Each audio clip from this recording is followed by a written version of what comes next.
Support comes from the Missouri Forest Products Association, honoring Arbor Day on April 26th, with an ongoing commitment to sustainable stewardship and conservation of Missouri's forests. ChooseWood.com. From St. Louis Public Radio. This is St. Louis on the Air. Right, just keep working. There will be injuries. Just make sure it's not you. It's not just the beeps from the scanner, it's the whir of conveyor belts and robots and forklifts. And Kathy writes on Facebook, I don't use Amazon, period. It's not particularly good for human beings to work under those kinds of pressures. Something like 240 goods per hour. The industry standard for a similar facility was about 150 goods per hour. When these little Kiva robots bring the stacks to a single worker who stands on an anti-fatigue mat. I'm Sarah Fenske.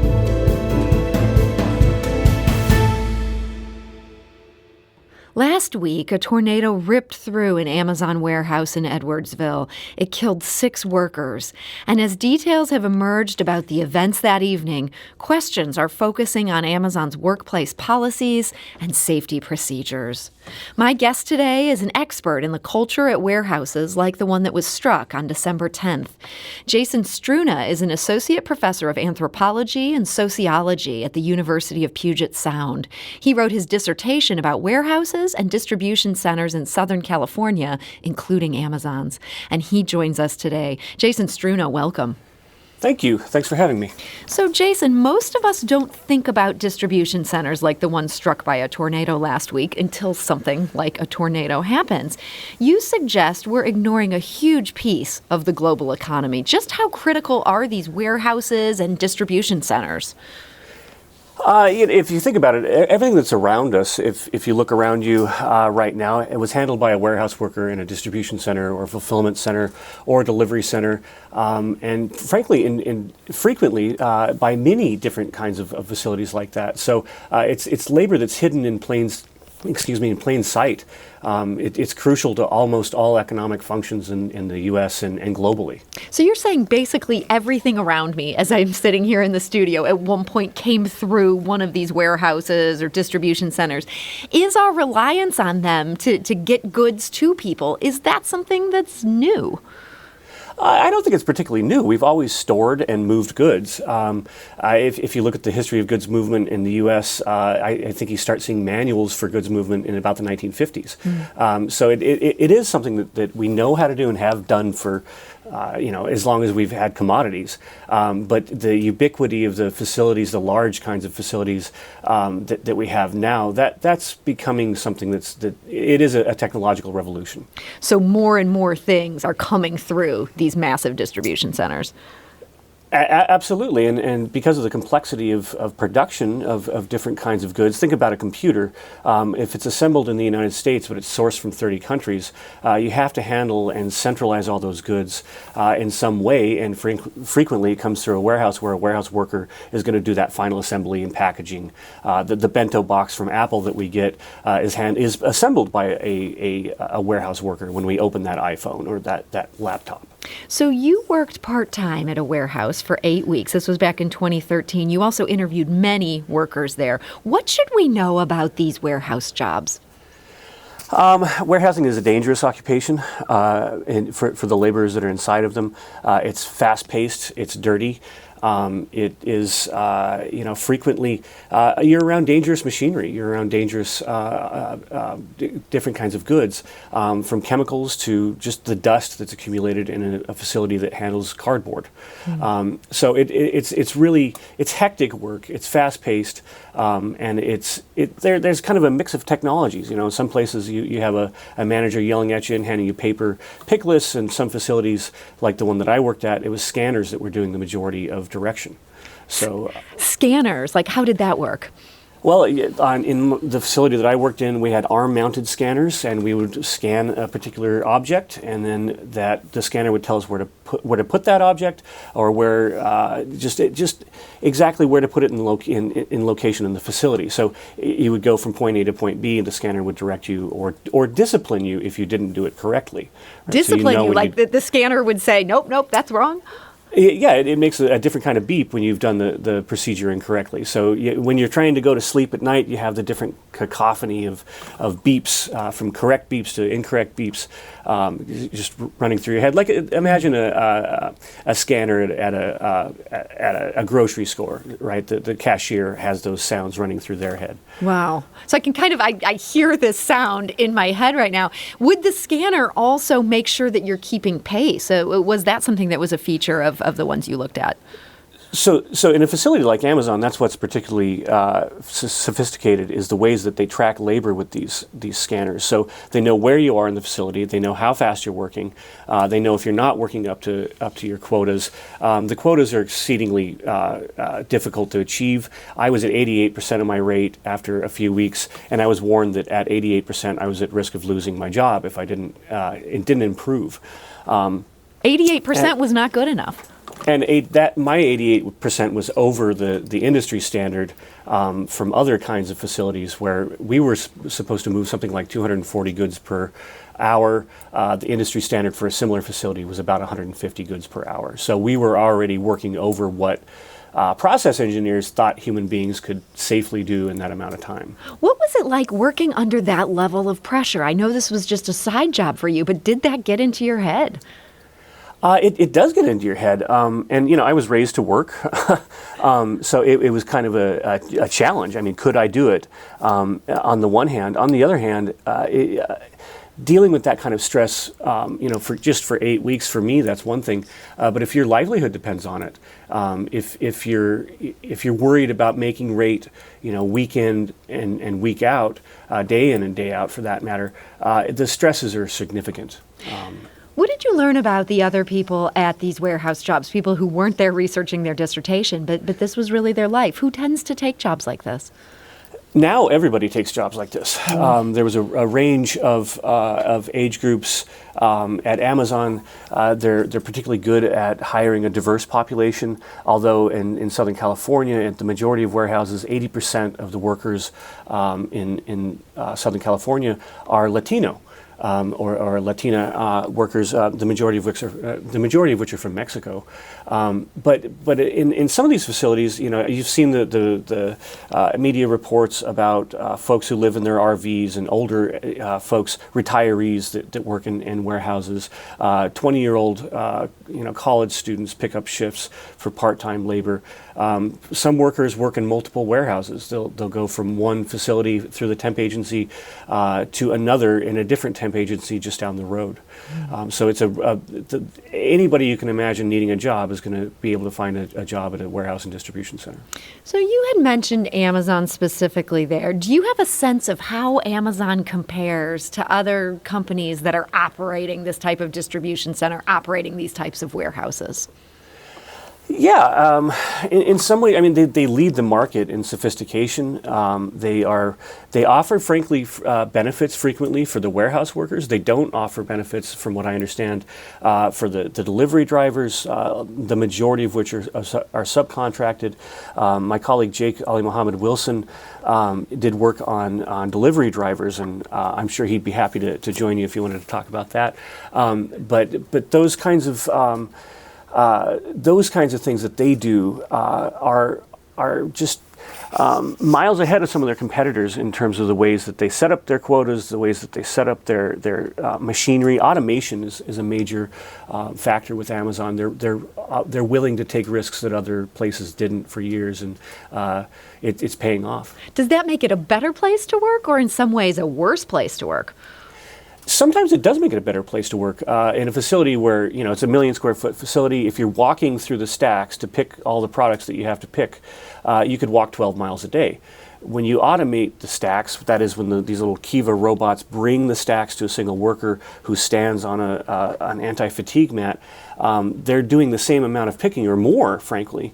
They're doing the same amount of picking without walking 12 miles. right? So that can be better. At the same time, it can be more stressful. You have to watch out for automated guided vehicles that are going through. You have to be aware of the different machinery. It's very, very loud in facilities like this. It's not just the beeps from the scanner. It's the whir of conveyor belts and robots and forklifts and it's a very, very loud environment. And you really have to be on your toes, it sounds like, in this environment. Just the pace and just everything going on around you. If you're not paying attention, this could get dangerous fast. Absolutely. And when you go through training, they say there will be injuries. Just make sure it's not you. In facilities like this, when you're unloading a truck that doesn't have any stowage that keeps things from moving around, it's called a liquid load. When you open that truck door to get on the back of a dock, some of those loads can fall out, right? And we're talking about tens of thousands of packages in those cases. So it's not a minor amount of physical risk that you face. So when we're talking about physical risk, there's probably no greater physical risk than something like this tornado that hit in Edwardsville. And, obviously this is kind of a freak of nature, some would say. Some would say we can expect a lot more of these in the future. But what can you tell us in general about Amazon's safety procedures as it relates to things like this? Like, do they seem to have pretty good systems in place for that? I can't really speak to tornadoes. I mean, we worried about earthquakes in California at the facilities that I saw and the workers that I talked to. I would say they're going to follow the letter of the law with stuff like that. Typically, they have an interest. They have a basic interest in protecting people from things like that. So I think probably they're following the building codes. They have the shelters in place in a place that faces tornadoes like that. The concern that I have is that if you're in a facility that's 1 million square feet, and it takes you 5 minutes to go from the back of that facility to the bathroom, and frankly, we know that the bathrooms were the tornado shelters in this case, it may take too long to get there to shelter. And so it really is the scale of the facility. It doesn't, maybe they have enough for what the code says, but it may not be enough time to get people safe. And that, that's not necessarily the fault of the corporation. Yeah, I think that's a great point you brought this up. Kelly Nantel, who's a spokeswoman for Amazon, she sent us a statement that defends the company's work here. She says, quote, "We're deeply saddened by the news that members of our Amazon family passed away as a result of the storm in Edwardsville. Our thoughts and prayers are with the victims, their loved ones, and everyone impacted by the tornado. We also want to thank all the first responders for their ongoing efforts on scene. We're continuing to provide support to our employees and partners in the area." Kelly was also quoted in a previous story done by one of our colleagues, Eric Schmid, and she had noted that 45 people survived, and these people were all on the north side of the building, sort of sheltering, it sounds like, in the bathrooms there. But for the 6 fatalities, these were people who were all on the south side of the building. And she told my colleague those workers had only a few minutes to find shelter before the tornado hit. And we know that these tornado warnings were going off for about 20 minutes. Knowing what you know about warehouse culture, Jason, does it surprise you that people wouldn't have taken shelter earlier, that there wouldn't have been an order to immediately get into one of these bathrooms in light of the size of how big these warehouses are? It doesn't surprise me. I think the culture of producing through any event is part of what is maybe the problem here, right? Just keep working. We have 11-inch thick walls that are made of concrete. You're in a safe facility. The assumption that things will just go on and that we have to deliver and we have to get the goods to the customer, I think that is part of the problem. In a facility like that, like I said, if it takes you 5 minutes to get to the bathroom and you only have 11 minutes of warning, which is what I've seen some reports say, that's not necessarily enough time to get to the proper shelter. Maybe folks were just coming in their trucks. This is a different kind of facility than I'm used to. The delivery centers actually bring the trucks into the vans that we see delivering at the last mile. Those drive into the facility. So some of it was sortation, where they sort goods. Some of it was what the sort of garage kind of facility that we might call it. So who knows what those workers on that south side faced in terms of getting from point A to point B in a quick enough manner. We need to take a quick break, but we'll be back shortly to continue this conversation with Jason. This is St. Louis on the Air on St. Louis Public Radio.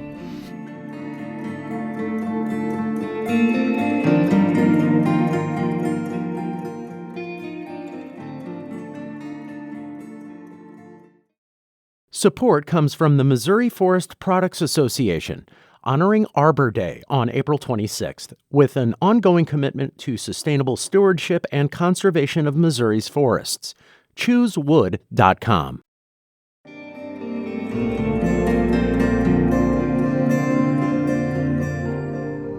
Welcome back. We're talking today about the grueling work that goes on at warehouses and distribution centers like the Amazon one hit by a tornado just about a week and a half ago. My guest today is Jason Struna. He's an associate professor of anthropology and sociology at the University of Puget Sound. And for his doctoral thesis, he surveyed more than 100 warehouse workers. He interviewed 21 in depth. He also spent 8 weeks himself working at a warehouse. It's very interesting to hear his thoughts on this situation. And Jason, there's been some reporting that has come out. There have been texts that have been published by news outlets suggesting that warehouse workers were not allowed to leave, that delivery drivers were not allowed to stop driving, and that if they did, they could get fired. Now, Amazon has said that these were contractors that worked for them. Again, this is a quote from Amazon. This was a developing situation across a broad geographic area, and unfortunately, the delivery service partner's dispatcher didn't follow the standard safety practice.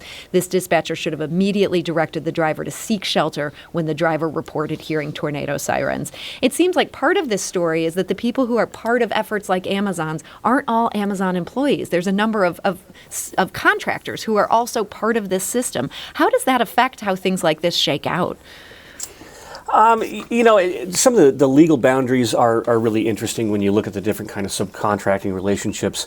In the case of warehouse workers, when you are employed directly by Amazon or by Walmart or Target or something like that, and then you have a temporary agency that employs people on the same shop floor and are technically the employers of record, there can be some confusion, but it's worth noting that frequently you have what is in the industry called vendor on premise, where the temporary agency has an office, the warehousing company has an office, and frequently the retailer will have an office in that very same facility. So, the direction of the labor process in places like that, both the direct company and the contractor are going to be able to direct people fairly easily and seamlessly. In the case of the drivers, Amazon knows where all of their people are by the use of electronic tracking, by the different kinds of GPS surveillance and quota tracking that they do with the drivers. So even if the dispatcher doesn't tell exactly what to do, they can send a global message that very easily could get people stopped. I don't know if they have that capability, but they could easily build that capability in to their sophisticated systems. It's interesting. It doesn't sound like that happened here in Edwardsville. Do you think there would have been pressure on these contractors and on drivers? Again, this whole culture of we got to keep working. We have deadlines to hit. The margins are slim, so yeah, there's going to be pressure. If you're a subcontractor working for a company that controls your bottom line, then you're going to be pressuring people to get the last thing delivered or the very next thing delivered. So it is part of the culture of just pushing through everything. So you've talked a few times here about this surveillance technology. Amazon seems to know where everybody is, whether that's on the warehouse floor or on these trucks that are out and about. Is that data that could help us understand what happened in Edwardsville that night? I think it is. You can see where the last scan was with the warehouse worker. You can see where the last delivery was, or when people returned to the work site at the delivery center.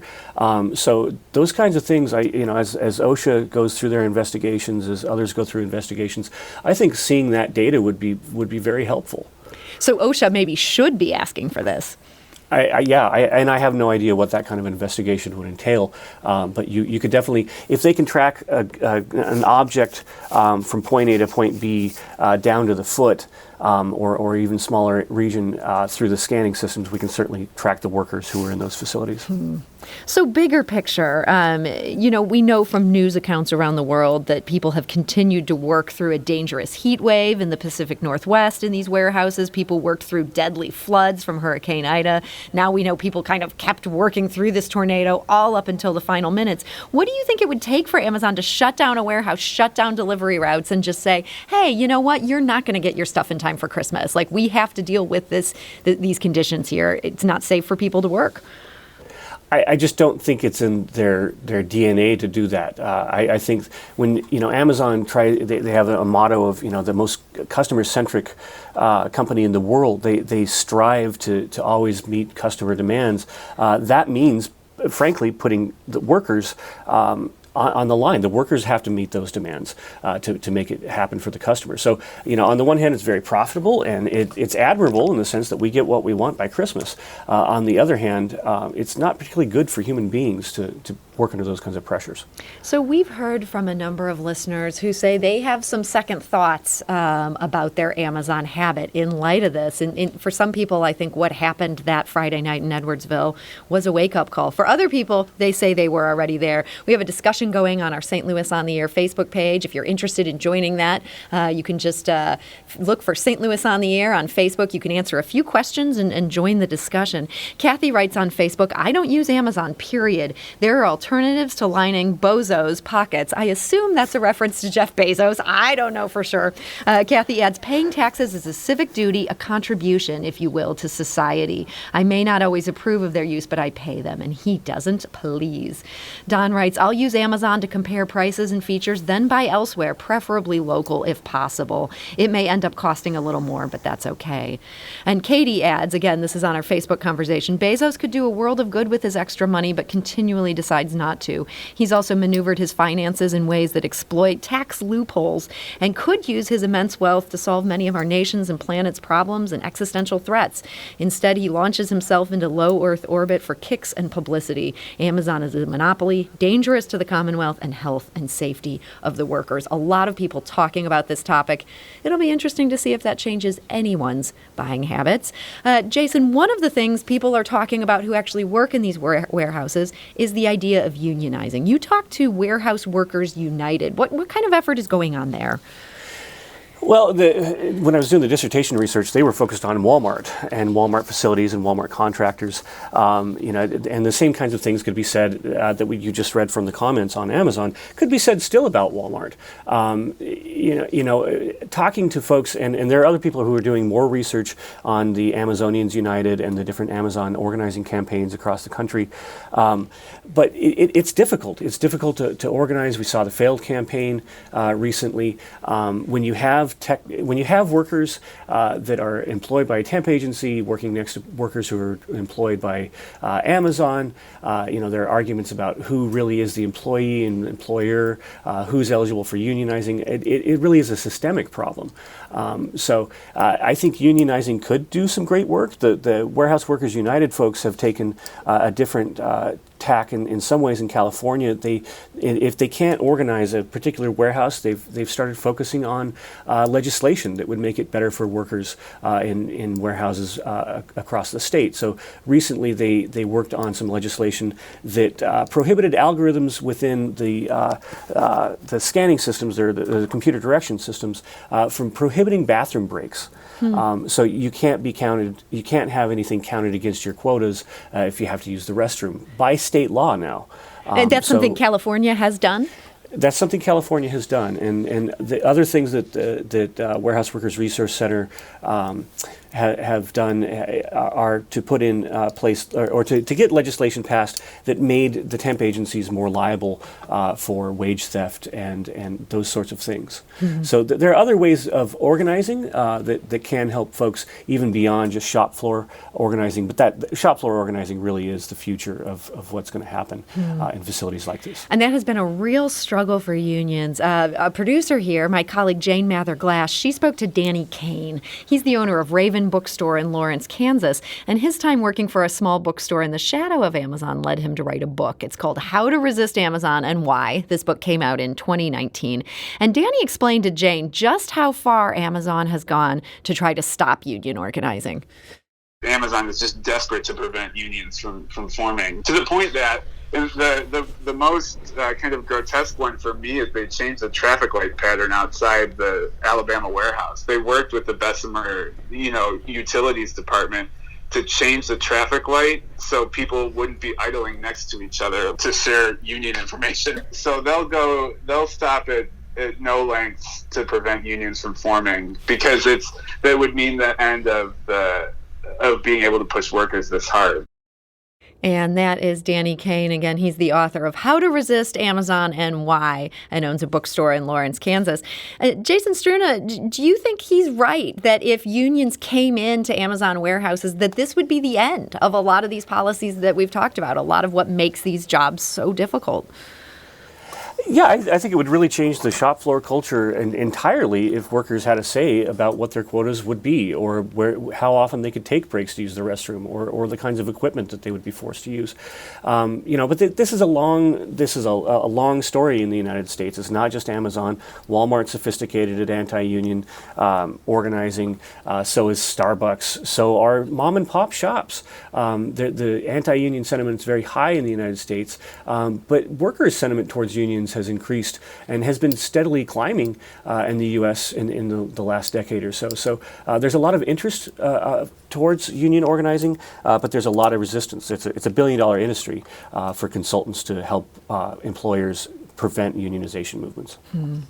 So thinking about everything that you learned in your time at warehouses and what you've learned studying people who work there, there was just a couple things that really stood out to me just looking through your dissertation. One, you talked about people's toenails literally falling out because of how much they're walking. It sounds like this happened to you. I mean, this is, I guess it's hard to understate just how difficult this work is. And I wonder if there's some thoughts you'd want to leave our listeners with as they're thinking about this situation in Edwardsville and these distribution centers and warehouses that we all rely on, whether or not we're willing to stop and think about that.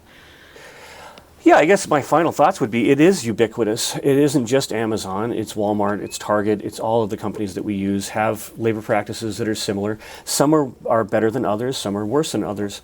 But I just want us to think everything around us was handled by a warehouse and distribution center worker in some capacity, with very few exceptions of locally produced goods. Thank a warehouse worker for whatever Christmas gift you get or holiday gifts you get, because someone put that in your hands through the work that they did and putting their bodies on the line. And for OSHA, as they're contemplating what happened here in Edwardsville, it sounds like you're saying that surveillance data is there. That's where they need to go. Anything else that you would want people to know who are investigating what happened here? I guess the last thing that I would want people to know is it doesn't have to be this way. These can be workplaces that are humanely organized by people, that they don't have to be dangerous. They don't have to be places where people end up dying, whether it's by tornado or it's by forklift accident. People need to be given the tools that they deserve to keep the places safe. Well, Jason Struna, I want to thank you so much for joining us today and sharing your insights. Thank you so much. I've enjoyed it. This episode was produced by Jane Mather Glass, with audio engineering and podcast design by Aaron Dorr and production assistance by Jane. Our executive producer is Alex Hoyer. St. Louis on the Air is a production of St. Louis Public Radio. Understanding starts here. If you learned something new from today's episode, consider leaving us a review and rating on Apple Podcasts on the App Store. It's the easiest way to help people discover our show. We appreciate it. Thank you. St. Louis Public Radio is a member-supported service of the University of Missouri, St. Louis.